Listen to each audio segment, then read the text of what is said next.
investigar este tipo de situaciones. Bienvenido, buenos días. Hola, muy buenos días.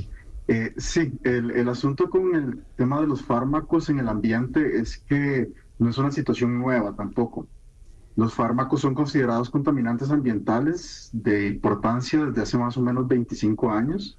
Sin embargo, ese papel de los fármacos como contaminantes ambientales había sido relativamente poco estudiado a nivel nacional aquí en Costa Rica. Por lo tanto, fue que este proyecto surgió con el objetivo de monitorear y de buscar esos fármacos en diferentes matrices ambientales a nivel nacional, en aguas superficiales, en aguas residuales, en aguas de origen hospitalario y otras, para tener datos que pudieran sustentar y dar a conocer la problemática de los contaminantes, de los fármacos como contaminantes en el ambiente. Claro, y es producto, entonces, usted alcanzó a adelantar, de pronto los desechos médicos, etcétera, pero se contaminan principalmente ¿por qué? ¿Qué está provocando todo esto entonces? Los desechos llegan al ambiente por rutas más o menos comunes, porque la ingesta que uno realiza provoca que uno excrete posteriormente parte de los residuos y muchos de esos residuos van a plantas de tratamiento de aguas residuales, otros no, pero aún así en las plantas de tratamiento de aguas residuales los residuos de fármacos no se eliminan del todo, porque justamente una planta de tratamiento de aguas no está necesariamente diseñada para eliminar este tipo de microcontaminantes orgánicos. Además, también por parte del descarte inadecuado de medicamentos vencidos o medicamentos que no se utilizan, esto puede provocar que si no se descartan adecuadamente, pueden generar residuos que pueden ir al ambiente, a diferentes cuerpos de agua, etc. Bueno, esta última parte que usted destaca es la que llama la atención. Alguien lo había dicho alguna vez aquí al aire, en el sentido de que nosotros no sabemos manejar los medicamentos que ya no usamos. Y la primera reacción es obviamente botarlos. Y si alguien tiene manejo de este tipo de residuos, pues buenísimo. Pero la mayoría no. Los bota a la basura, los echa en donde bota la basura. Y eso es lo que llega entonces a los grandes botaderos y después a los ríos. Ese proceso es el que no estamos haciendo bien desde un comienzo.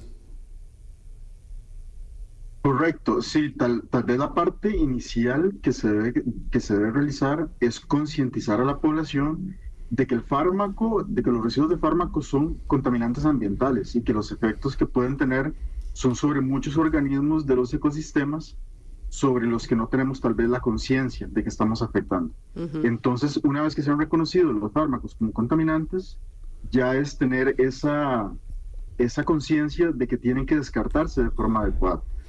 Actualmente las farmacias son las que funcionan usualmente como colectores de residuos de fármacos, y esa es como la forma adecuada en la que se deberían descartar, no tirarlos por el desagüe, no tirarlos necesariamente a la basura, etcétera. Don Carlos, entonces tal vez, ¿verdad? Porque a uno le dicen que hay residuos de medicamentos y demás, y uno pensaría que son, no sé, alguna compañía y demás que son las que están lanzando todo esto a los ríos. Es más como esa contaminación directa nuestra. Exactamente, porque prácticamente la totalidad de la población es usuaria de fármacos. Y muchas veces esos desechos, como les digo, son de las mismas excretas que nosotros producimos, pero mucho también es por el manejo inadecuado de esos fármacos que no utilizamos. Claro. Y también hay otras fuentes, como por ejemplo residuos de fármacos a nivel ganadero, porque los animales también se dan muchos tipos de medicamentos, y estos animales también van a generar sus propias excretas y demás. Claro. Entonces no es algo puntual de una compañía, es algo de la población en general que tenemos que tomar la conciencia para reducir este impacto potencial de los fármacos que están en el ambiente. Ahora, en este ejemplo que ustedes ponen y como inicia el comunicado, ¿verdad? De estar en el río ahí bien bonito con la familia y demás, encontrarse con este cóctel invisible de residuos de medicamentos. Ok, ¿cómo me puedo dar cuenta de alguna manera y cómo me afectaría? No sé si a corto o a largo plazo. ¿Cómo darse cuenta? Bueno, eso es muy difícil porque efectivamente son concentraciones muy bajas que no se van a ver de ninguna forma. Para detectarlos se necesitan metodologías químicas, analíticas, de alta sensibilidad. Sin embargo, tampoco hay que ser alarmistas. O sea, las concentraciones que hay son bajas como para que afecten el ser humano también de forma directa. Pero el problema es que hay efectos ecotoxicológicos. Eso quiere decir que afectan a las comunidades de los ecosistemas porque pueden provocarles efectos indeseados. Entonces tampoco hay que ser tan alarmista de que el efecto va a ser directamente sobre el ser humano, aunque sí hay ciertos riesgos, ¿verdad? Acumulativos por exposición y demás. ¿Cómo qué dijo don Carlos, perdón? Por exposición acumulada durante el tiempo, sí puede haber ciertos riesgos, pero gran parte de la afectación es que son contaminantes ambientales, por lo tanto los efectos son sobre muchas comunidades de los ecosistemas, y el problema es que como estos compuestos hasta hace poco se les conoce o se les da la importancia como contaminantes, no se saben todavía todos los potenciales efectos que puede tener sobre diferentes comunidades del ambiente.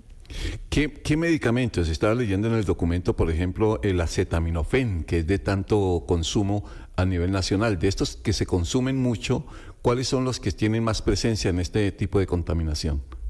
Bueno, es que hay que distinguir que no solamente los que tienen más presencia o los que se detectan en mayor concentración van a ser los más peligrosos, sino que hay que considerar su toxicidad relativa para el ambiente.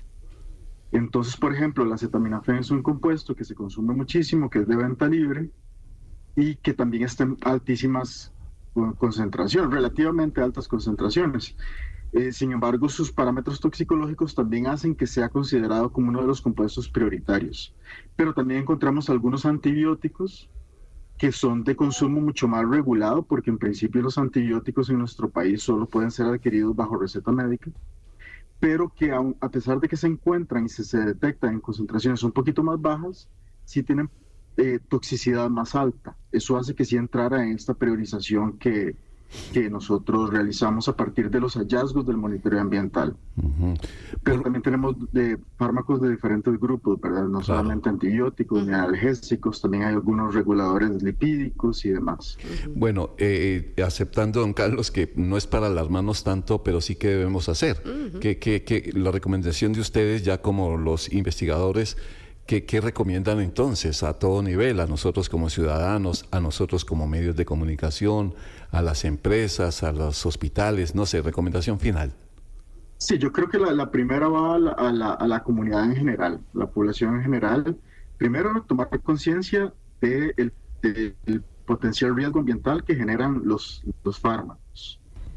Segundo, realizar un descarte adecuado de fármacos cuando se tienen vencidos o cuando no se van a consumir, llevarlos a las farmacias que funcionan como que compilan esos residuos de fármacos.